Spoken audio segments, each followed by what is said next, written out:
ব্যস্ততা তো টুকটাক কিছু কাজ চলছে। ফিল্ম নিয়ে ব্যস্ততা থাকলে আরো বেশি ভালো লাগতো। মানে উইকেন্ড হলেই বৃহস্পতিবার শুক্রবার হলেই আমার রান্না করার একটা হিড়িক জাগে, যদি সেদিন কোনো কাজ না থাকে।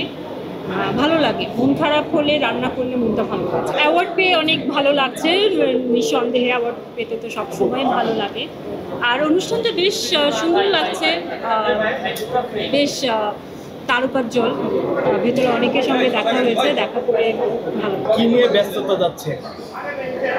ব্যস্ততা তো টুকটাক কিছু কাজ চলছে। ফিল্ম নিয়ে ব্যস্ততা থাকলে আরো বেশি ভালো লাগতো, কিন্তু টুকটাক কিছু কাজ চলছে আর আমার সংসার তো আছে। যেহেতু ফিল্মের কথা বললেন, কবে নাগাদ আমরা ফিল্মে দেখতে, বড় পর্দায় দেখতে?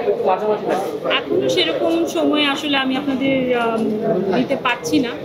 আশা করি খুব তাড়াতাড়ি হবে। সিনেমায় কবে দেখতে পাবেন আমি এখনো জানি না। আমি চাই খুব তাড়াতাড়ি দেখা যাক, সময় হলে জানা যাবে। আপু, আসলে রান্নার জায়গাটা একটু আপনার থেকে জানতে চাইবো। কয়েকদিন আগে একটা ভিডিও শেয়ার করেছিলেন, নাবিলার রান্না কেমন?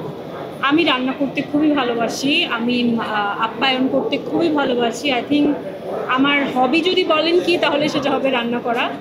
এবং আমি অতিথিদের ডেকে ডেকে আমি খাওয়াই আমার রান্না করে। মানে উইকেন্ড হলেই বৃহস্পতিবার শুক্রবার হলেই আমার রান্না করার একটা হিড়িক জাগে, যদি সেদিন কোনো কাজ না থাকে। ভালো লাগে, মন খারাপ হলে রান্না করলে মনটা ভালো লাগে। সময়ের সাথে সাথে বেশ কিছু ঘটনা আমরা দেখতে পাই। সেই জায়গা থেকে কয়েকদিন আগে একটা মর্মান্তিক ঘটনা হলো, রেলের মেট্রোয় সেই ঘটনাটা ছিল। এই ঘটনাগুলো থেকে রক্ষার জন্য মানে আপনার কোনো ব্যক্তিগত জায়গা থেকে সংশ্লিষ্ট কর্তৃপক্ষের কাছে কোনো মেসেজ আছে কিনা? আমি আবার প্রশ্নটা করছি। মেসেজ তো থাকে, কিন্তু প্রশ্নটা আসলে এই জায়গার জন্য ছিল না। ব্যক্তি নাবিলাকে ব্যাখ্যা করব, খুবই সাধারণ মানুষ, খুবই সিম্পল জীবনযাপন করতে পছন্দ করে। যেহেতু অভিনয় করতে পছন্দ করে, মিডিয়াতে কাজ করতে পছন্দ করে, তাই মাঝে মাঝে এই চাকচিক্যের মাঝে চলে আসে। কিন্তু ব্যক্তি নাবিলা বেশ সাধারণ।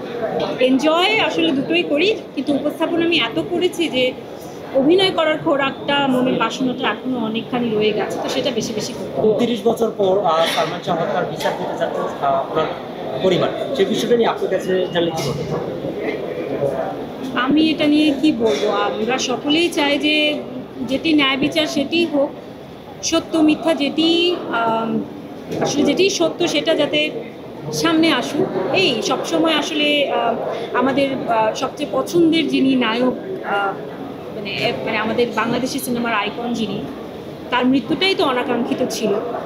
ছোটোবেলা আমরা ছোটো ছিলাম যখন এই সংবাদটা আমরা দেখেছিলাম, শুনেছিলাম।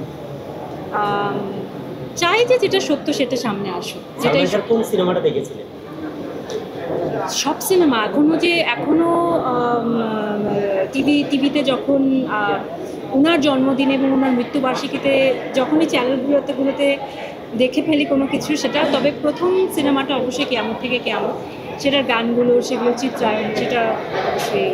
শাকিব ভাইয়ের সাথে সিনেমায় দেখেছি, দ্বিতীয়বার আবার কবে দেখতে পারবে আপনাকে? জানি না, সেই বিষয়টা আপনার কাছে জানলে কি বলবেন? ডিরেক্টর প্রডিউসার যবে চাইবে তবে দেখতে পাবো।